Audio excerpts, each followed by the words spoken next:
আসসালামু আলাইকুম। Hi guys, আপনারা সবাই কেমন আছেন? আশা করি সবাই ভালো আছেন। রমজান মাস, রমজান বিষয়ে কিছু কথা বলবো।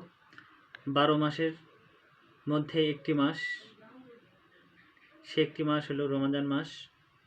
রোজা কঠিন একটা ইবাদত। এই ইবাদতের রোজা রেখে আমরা সবাই যদি ভালো কাজ করি, এই একটি মাসে হাজার হাজার নেকি পাওয়া যাবে। এ মাসে একটি ফরজ আদায় করলে 70টি ফরজের সওয়াব পাওয়া যাবে। একটি সুন্নত আদায় করলে 70টি সুন্নতের সওয়াব পাওয়া যাবে। একটি নফল ইবাদত করলে একটি ফরজের মতো ফরজের সমতুল্য পাওয়া যাবে। আল্লাহ এই রমজান মাসে ফজিলত তিনি নিজে হাতেই দিবেন। জান্নাতে মধ্যে একটা গেট তৈরি হবে। এই গেটের মাধ্যমে আল্লাহ পাক, এই গেটের নাম হচ্ছে রাইয়ান নামের একটা গেট। এই গেটের ভিতর দিয়ে রোজাদারদের সম্মান, এমনই সম্মান হবে, এই গেটের ভিতর দিয়ে আল্লাহ পাক নিজের হাতে প্রবেশ করাবেন। এই একটি মাস অনেক গুরুত্বপূর্ণ মাস। আমরা এই ভিডিও যেখান থেকেই দেখব, এই মাসটি শুধু ইবাদত করার জন্যে।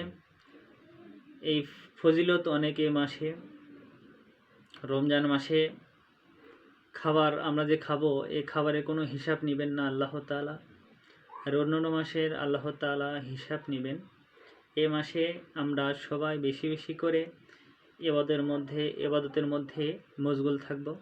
সবসময় উঠতে বসতে, খাইতে, রাতে ঘুমানো, তারাবি, সেহরি, ইফতার সবসময় লেগে থাকব ভালো কাজের মধ্যে। আমরা সবাই যদি মাঠে কাজ করি, যেখানে যেভাবে কাজ করি, আমরা সবাই ইবাদতের মধ্যে থাকব। ইবাদত সবসময় করা যায়। জিকিরের মধ্যে থাকা যাবে। আল্লাহু আকবার, সুবহানাল্লাহ, আলহামদুলিল্লাহ, লা ইলাহা ইল্লাল্লাহ, সূরা ইখলাস আছে। ছোট ছোট যেগুলা আমল আছে, আমরা সবসময় জপতে থাকব, আল্লাহ জিকির করতে থাকব। ইফতারের সময় ইফতারি দোয়া করব। সেহরি খাবো, দোয়া করে খাবো, বিসমিল্লাহ বলে শুরু করব। এ মাসে ইবাদত করব। ইবাদত করলে আল্লাহ পাক খুশি হবেন। একটি মাস ইবাদতের মধ্যে দিয়ে কাটিয়ে যাব। আমার সামনে কিছু খাবার দেখতে পাচ্ছেন, কিছু সালাদের আইটেম আছে। এখানে কাঠের চাউলের ভাত আছে, দেশি মুরগির গোশ আছে। এটি ইফতারি করার পরে যে খাবারটা খাবো, সেই খাবারের মেনু আজকে এখানে আপনাদের মাঝে তুলে ধরলাম।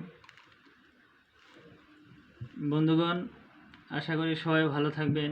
দেখা হবে অন্য একটা ভিডিওতে ভালো কথা নিয়ে। সবাইকে ধন্যবাদ। আসসালামু আলাইকুম ওয়া রাহমাতুল্লাহ।